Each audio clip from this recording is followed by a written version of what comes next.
Bore da iawn i chi gyd a chroeso cynnes i chi'r oedfa. Mae'n hyfryd i gael eich cwmni chi eto y sul hwn. Croeso cynnes iawn i chi.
Gofal a phryder.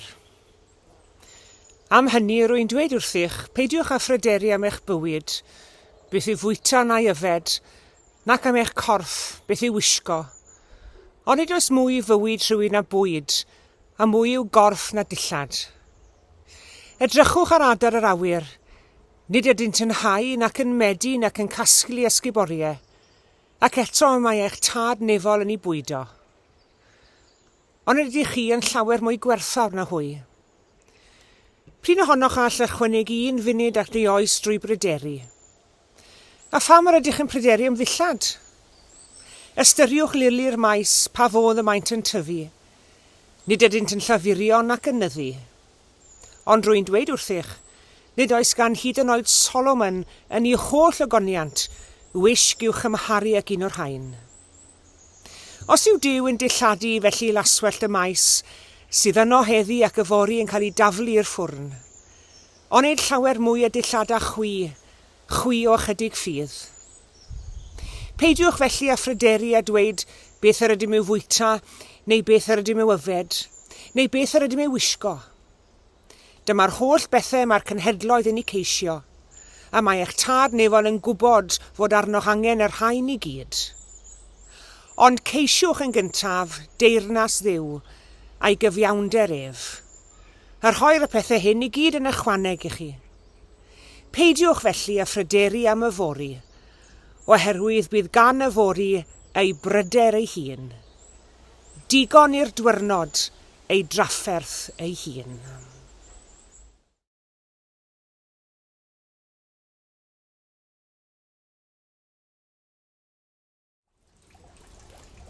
Pidwch â gwneud dim o gymhellion hunanol nac o ymffros gwag, ond mewn gostyngeidhrwydd bydde di bob un ohonoch gyfri fe llall yn deilyngach nag ef ei hun. Bydded gofal gan bob un ohonoch nid am eich buddiannau eich hunain yn unig, ond am fuddiannau pobl eraill hefyd. Amlygwch yn eich plith eich hunan yr agwedd meddwl honno sydd yn wir yn eiddo i chwi yng Nghrist Iesu. Ei fod ef ar ffurf Dyw, ni chyfrifodd fod cydraddoldeb a Dyw yn beth i'w gipio, ond fe gwaghaodd ei hun gan gymryd ffurf ceithwas a dyfod ar wedd ddynol. O'i gael ar ddull dyn, fe daros dyngodd ei hun gan fod yn ifydd hyd angau, ie angau ar groes.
Fel mae pethau newid y dyddiau hyn.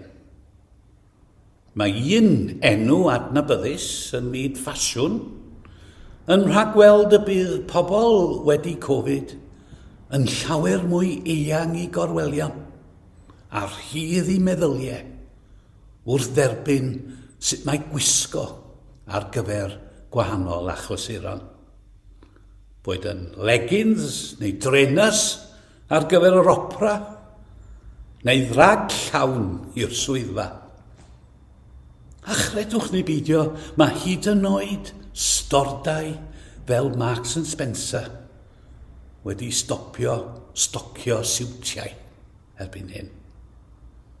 Ac yn lle a rhoi'r carpiau gorau ymlaen i fynd ar awyren neu ar long y dyddiau hyn, rydyn ni'n teithio mewn dillad cyfforddus.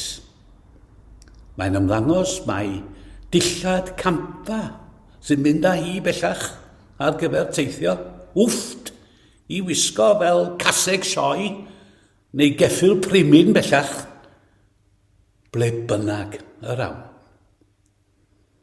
A thros y cyfnodau clo, mae llawer o bobl wedi gwisgo'n anffurfiol mewn dillad cyfforddus ar hwydd i'w trin wrth weithio gartre.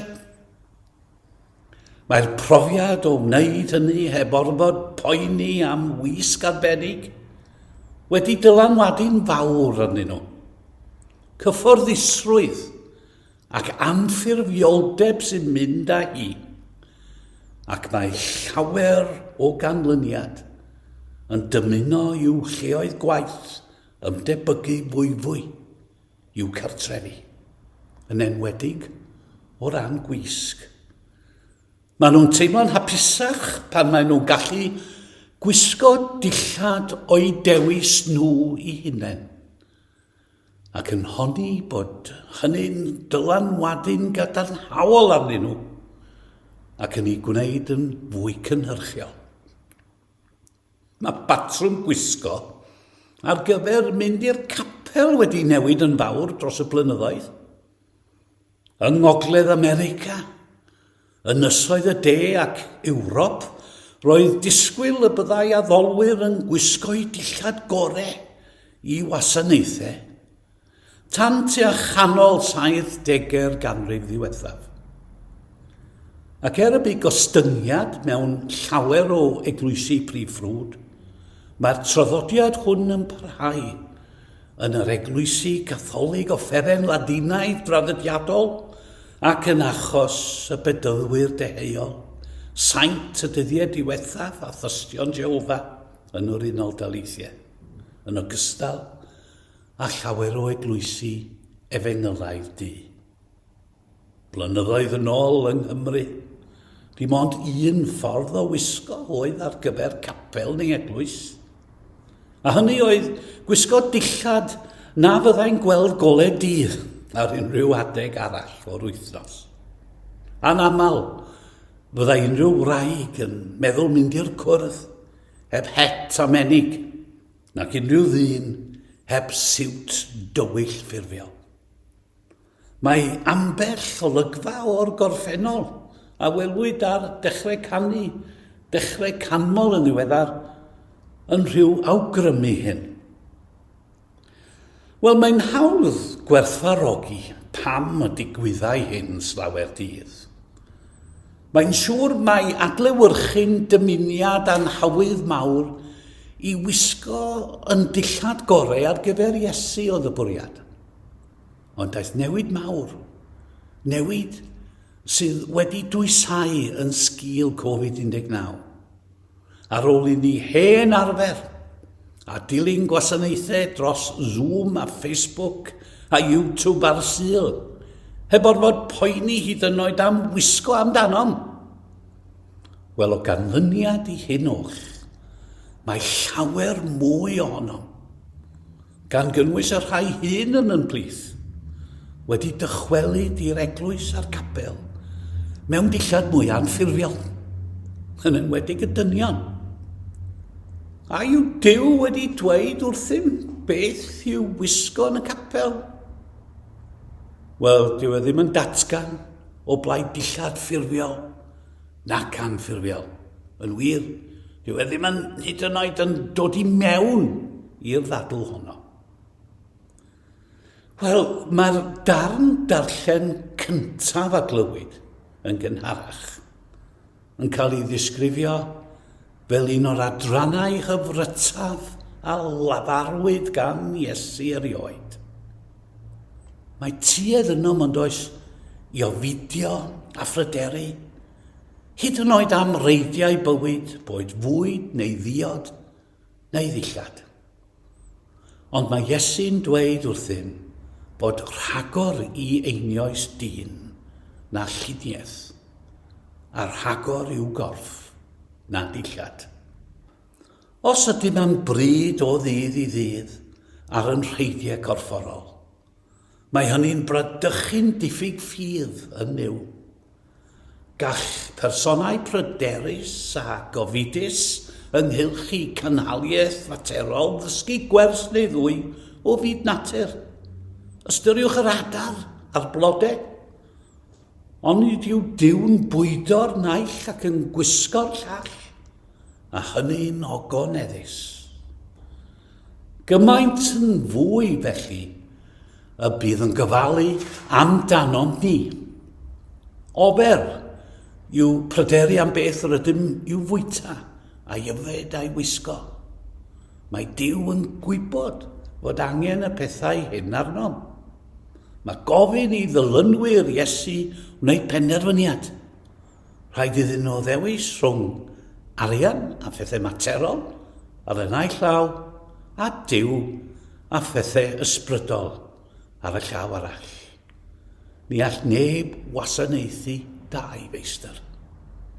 Mae rhai hynny sy'n dewis gwasanaethu Duw yn derbyn y sicrwydd y bydd e'n gofalu amdanyn nhw ac yn diwallu i holl anghenion.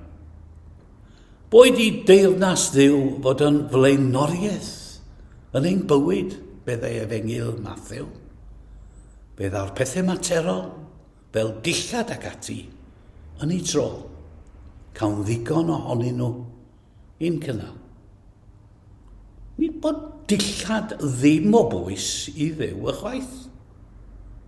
I'r gwrthwyneb, mae dillad o bwys mawr iddo, ond nid yn yr un ffordd, nac am yr un rheswm ag i ni. Mae'n dweud yn glir wrthyn beth i'w wisgo. Mae Pedr yn ei lythyr cyntaf yn mynegu dymuniad Duw wrth angerch arweinwyr yr eglwys a'r rhai fenc, pan mae'n dweud, gwisgwch amdanoch ostyngeirwydd yng ngwasanaeth eich gilydd. Fe ddweda i hynny eto. Gwisgwch amdanoch ostyngeirwydd yng ngwasanaeth eich gilydd. Wel, beth yw ystyr bod yn ostyngedig, meddech chi? Weithiau mae meddwl am groes ystyr gair yn helpu ni i'w ddeall yn well. Y gair croes ystyr i gostyngedig ydy balch neu drehaus. Yn bod hi'n iawn i ni deimlo'n falch pan byddwn wedi gwneud rhywbeth da neu wedi llwyddo, dyw hi ddim yn iawn i ni feddwl yn bod ni'n well na phawb arall. Mae rhywun sy'n ostyngedig yn rhywun sydd ddim yn meddwl i fod yn well nac yn bwysicach nac unrhyw un arall. Cofiwch, dyw bod yn ostyngedig ddim yn gyfystyr a gadael i bobl yn trini fel clwtyn llawr, y chwaith. Ac ni ddylem ofni godi'n llais yn erbyn anghyfiawnder o gwbl, ac achub cam y tlawd ar anghennus enghraifft. Ond mae gofyn i ni fod yn fonheddig ac yn ystyriol o eraill bob amser. Yn ffodus, dyw ddim wedi'n gadael yn y tywyllwch ynghylch sut y gallwn dyfu'n ostyngedig. Mae'r Beibl yn cyflwyno sawl person y gallwn ddysgu gostygeirwydd oddi wrthynt. Cymerwch yr apostol Paul, neu Paul o Darsus enghraifft. Cafodd ei ddefnyddio'n fawr gan Dduw i sefydlu cynulleidfaoedd newydd mewn un ddinas ar ôl y llall. Mae'n debyg iddo wneud mwy yn y weinidogaeth nag unrhyw un o apostolion Iesu. Ond eto, doedd e ddim yn meddwl i hun yn well na'i frodyr. I fawredd, roedd yn ddyn gostyngedig iawn.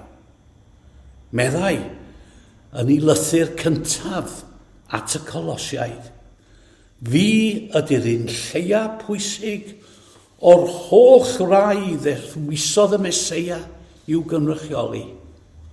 Dwi ddim hyd yn oed yn haeddu'r enw apostol am fy mod i wedi erlyd eglwys Dduw.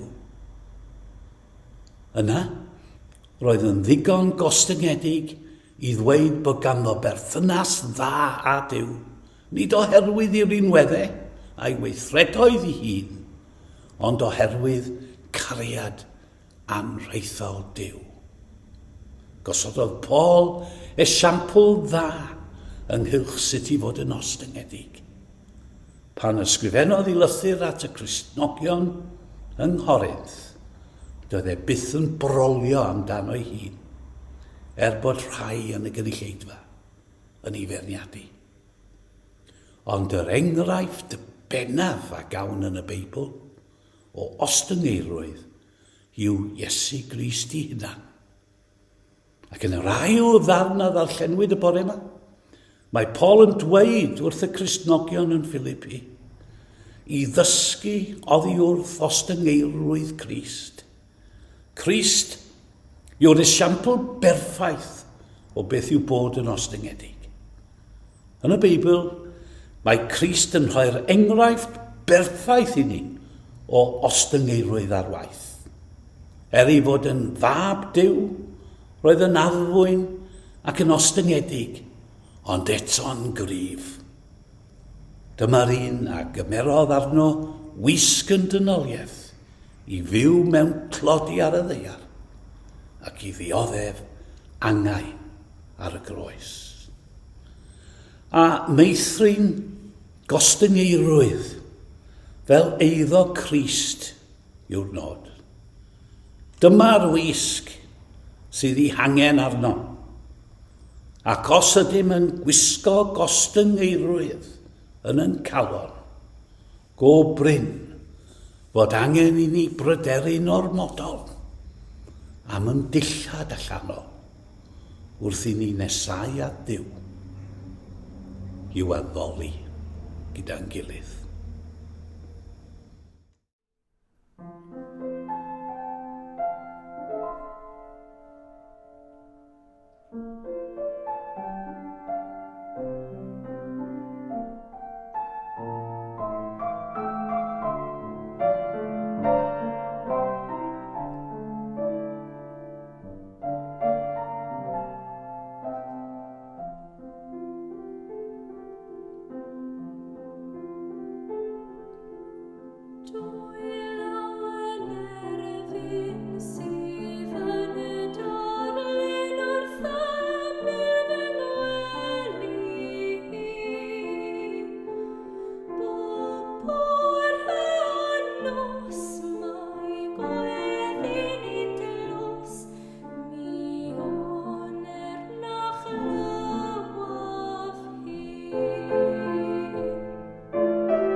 cydweddiwn.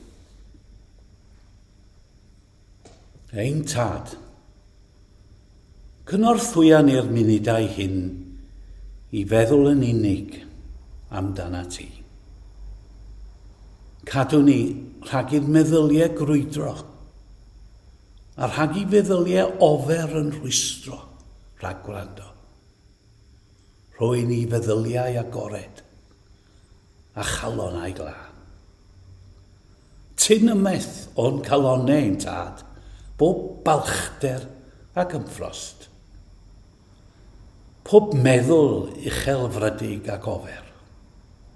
Pob awydd i esgusodi yn hunain am yn pechodau, neu i gymharu yn hunain yn drabaus ag eraill.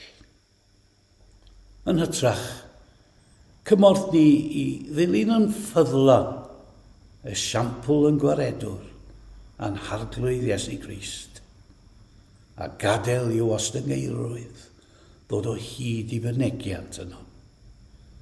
Dysgu ni, mae o ymostwng y mae i ni gael yn dyrchafu ac o blygu y cawn yn codi.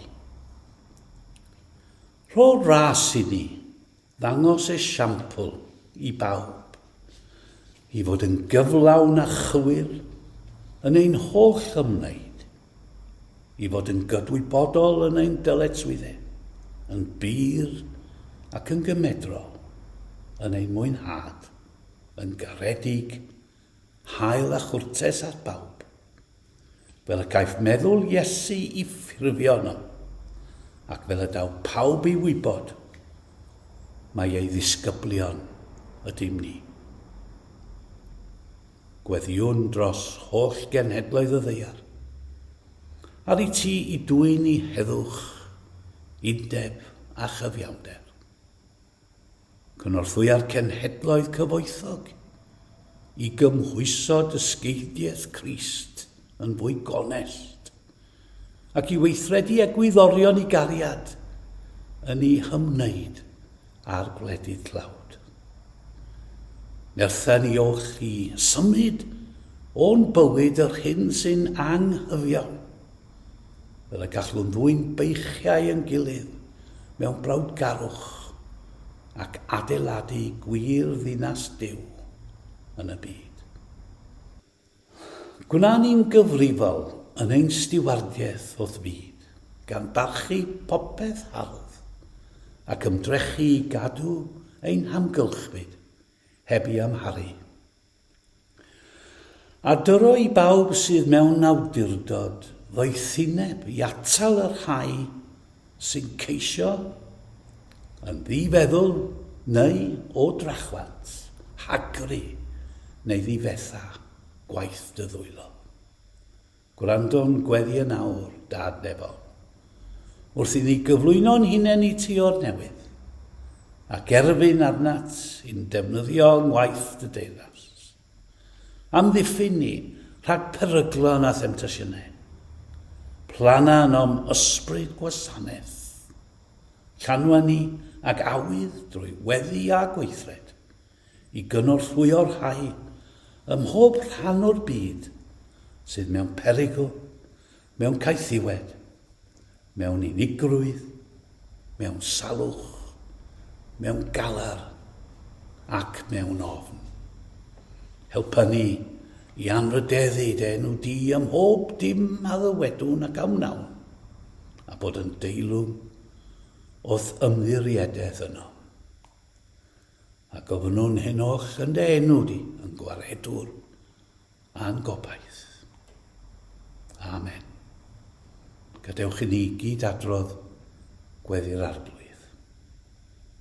Ein tad, o'r hwnnwyd yn y nefoedd, sancteiddiau'r denw, deled y deyrnas, gwneler dewychus, megis yn y nef, felly ar y ddeiar hefyd. Dyroi ni heddiw yn bara beunyddiol, a maddau ni yn dyledion, fel y maddeuwn unau i'n dyledwyr, ac nac arwain ni i brofedigaeth, eithyr gwared ni rhag drwg, can eis eiddo ti yw'r deyrnas, a'r nerth, a'r gogoniant, yn oes oesoedd. Amen.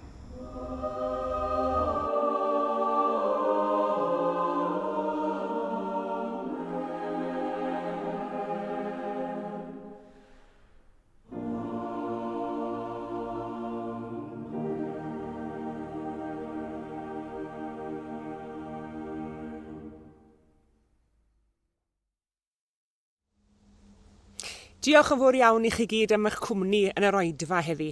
Diolch arbennig i Alun Charles am baratoi'r oedfa ac am y myfyrdod hyfryd.